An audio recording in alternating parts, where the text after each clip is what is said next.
สบายดีเด้อมีนางเพชรเพ่งสวนมันภูขาเนาะ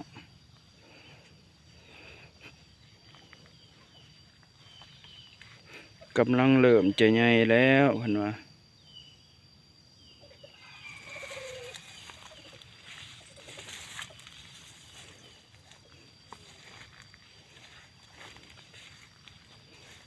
ฝนตกหนัก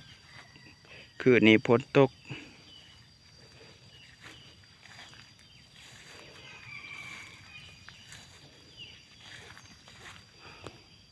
ว้ายงามอลี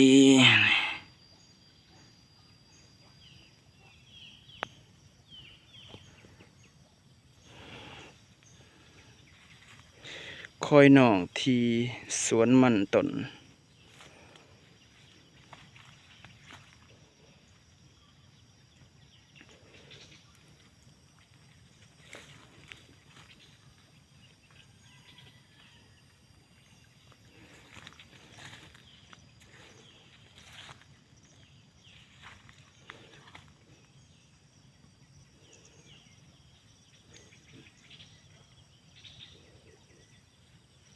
กวงเติบเนาะ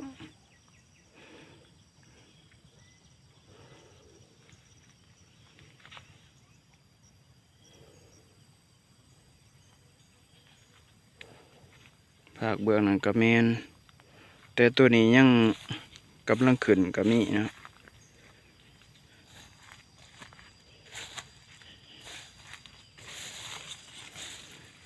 กำลังขึ้นก็มี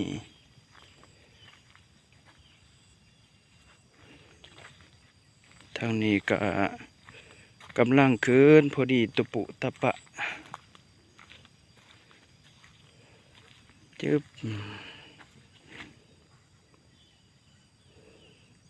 สวนมัน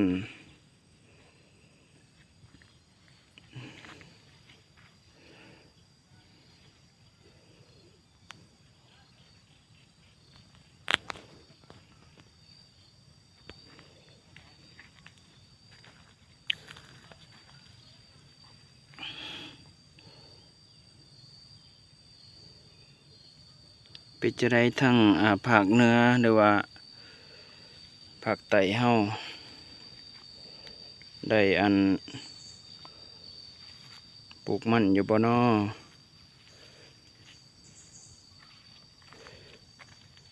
ฝากไปถึงแม่นักเป็นเพลงในทั่วประเทศแล้วก็ฝากไปหอดไปถึงที่ว่าที่เพิ่นกำลังติดตามในปัจจุบันนี้เนาะจังได๋ก็ผู้ขาขอให้อยู่ดีมีแห้งโศกมานร่ำรวย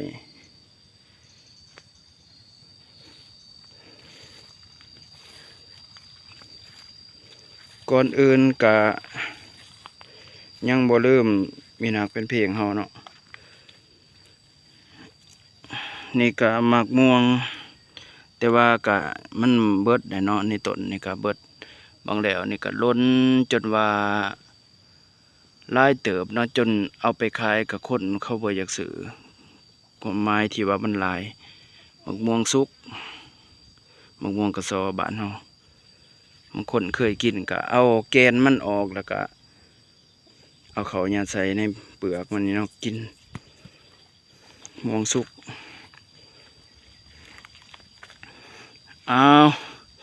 มาหอนบัดนี้ก็